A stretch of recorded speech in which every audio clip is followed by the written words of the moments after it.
तुम economy control कर रहे हो वर्ल्ड में 10। ठीक है कर्नल साहब, आएंगे आपके पास। अरुण, एक बड़ी जानकारी मिल रही है कि इस लेह दौरे के फौरन बाद प्रधानमंत्री मोदी गृह मंत्री के साथ बैठक करेंगे। गृह मंत्री के साथ साथ रक्षा मंत्री भी मौजूद रहेंगे, एनएसए अजीत डोभाल भी मौजूद रहेंगे, विदेश मंत्री भी मौजूद रहेंगे।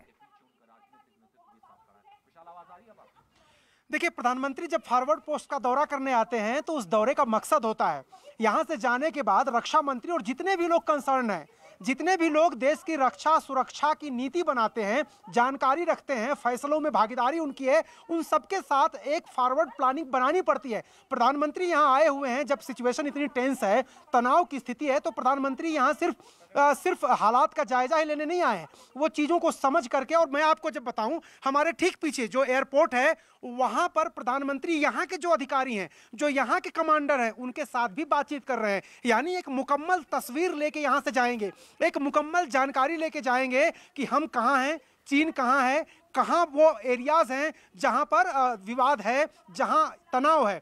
और वो ब्रीफिंग पहले भी लेते थे, लेकिन वो दिल्ली में जब बैठ करके ब्रीफिंग लेते थे तो जो हेलीकॉप्टर से चीजें दिखती हैं, जब हम यहाँ लेह में हैं, जो चीजें हमें समझ में आ रही वो दिल्ली में बैठ के समझ में कभी नहीं आ सकती। और इसलिए प्रधानमंत्री जब यहाँ आए हैं, कोर कमांडर से लेकर के और सेना प्रमुख तक सबसे बातचीत कर रहे हैं। फॉरवर्ड पोस्ट पे दौरा कर लिया उन्होंने, तो जाहिर सी बात है दिल्ली लौट करके जो जितने बड़े रक्षा मंत्री से लेकर के और जितने बड़े लोग भागीदारी जो करते हैं सुरक्षा और राष्ट्रीय सुरक्षा में, उन सबके साथ बैठक करेंगे। क्योंकि ये लड़ाई इतनी छोटी नहीं है। मैं बार बार कह रहा हूं कि कम से कम सितंबर तक के लिए ज़हनी तौर पर आप तैयार रहिए कि तनातनी सीमा पर रहेगी। उसकी वजह है तीन बार कोर कमांडर स्तर की बातचीत हो चुकी है।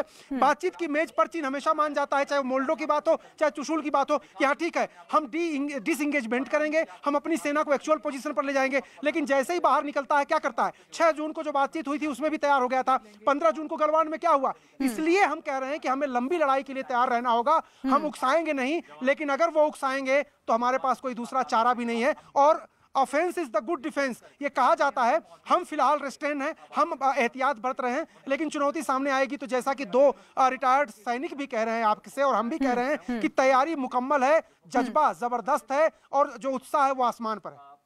इस बैठक के बाद क्या स्ट्रैटेजी में बदलाव होगा? दोनों रक्षा विशेषज्ञ हमारे साथ जुड़े हुए, लेकिन उससे पहले संदीप के पास चलते हैं। संदीप, जो बैठक होगी जिसका जिक्र किया जा रहा, कहा जा रहा है कि लेह दौरे के फौरन बाद प्रधानमंत्री नरेंद्र मोदी बैठक बुलाने वाले हैं। गृह मंत्री, रक्षा मंत्री, विदेश मंत्री, एनएसए डोभाल भी इसमें मौजूद रहेंगे। उसके बारे में आपके पास क्या अपडेट? देखिए, बताया जा रहा है कि जिस वक्त यहाँ पे पहुँचेंगे शाम तक जो है हो सकता है कि एक बैठक का बुलाई है प्रधानमंत्री ने, और अभी उसकी बैठक के टाइम जो है अभी नहीं पता लग पा रहा है। लेकिन ये है कि शाम को जब अपने दिल्ली लौटेंगे वो रक्षा मंत्री के साथ, गृह मंत्री के साथ, विदेश मंत्री, साथ ही सुरक्षा अधिकारी जितने भी हैं अफसर, उनसे बातचीत करेंगे। उनसे बात करके उसके बाद कहीं ना कहीं एक कह सकते हैं कि नीति तैयार करने की कोशिश भी की जा सकती है। क्योंकि अब ये देखना दिलचस्प होगा कि जब हमारे यहाँ पे भारतीय सेना के सैनिकों को हम लोगों ने LAC के पास बढ़ाया था चीन की सेना के मुकाबले, तो चीन जिस तरीके से रिएक्ट करता था वो सबने देखा है। लेकिन अब चूंकि प्रधानमंत्री वहाँ गए हैं, अब देखना ये दिलचस्प होगा कि चीन किस भाषा में जो है अब इस पूरे विजिट को देखता है, किस भाषा में वो बात करता है। क्या उसकी जो बातचीत में जो तल्खी थी उसमें कमी आती है, ये देखना होगा। और ये उम्मीद की जा रही है कि थोड़ी देर में जो चीन की तरफ से जो उनका मुखपत्र कहा जाता है ग्लोबल टाइम्स में,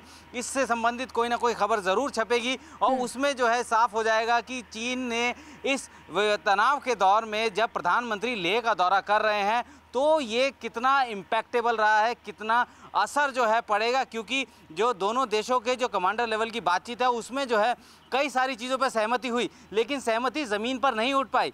जब भी आखिरी बार जब 30 तारीख को बैठक हुई थी उसमें भी एक बात को लेकर सहमति हुई थी कि डिसंगेजमेंट का प्रोसेस है उसको जो है वॉच किया जाएगा, उसको ऑब्जर्व किया जाएगा। यानी कि 72 घंटे का इन्होंने समय रखा था। 72 घंटे में देखा जाएगा कि अगर सेना जो है उस इलाके से डिसंगेज नहीं किया उसके बाद ही दूसरा प्रोसेस शुरू होगा, अदरवाइज पहला प्रोसेस कंटिन्यू रहेगा। तो एक वॉचिंग सिस्टम जो है इन्होंने तय किया था। और अब जब प्रधानमंत्री ने वहाँ पहुँचकर जो है सारे मिलिट्री कमांडर्स के साथ जो है बातचीत कर ली है, बैठक हो चुकी है, सारी ब्रीफ उनको दे दी जा चुकी है, बाकायदा डायग्राम के साथ उनको सब कुछ समझा दिया गया है ऑन ग्राउंड। और जब वो यहाँ दिल्ली वापस आएंगे तो उनके पास एक ग्राउंड बेस का एक एक्सपीरियंस जो है उनके साथ जुड़ जाएगा।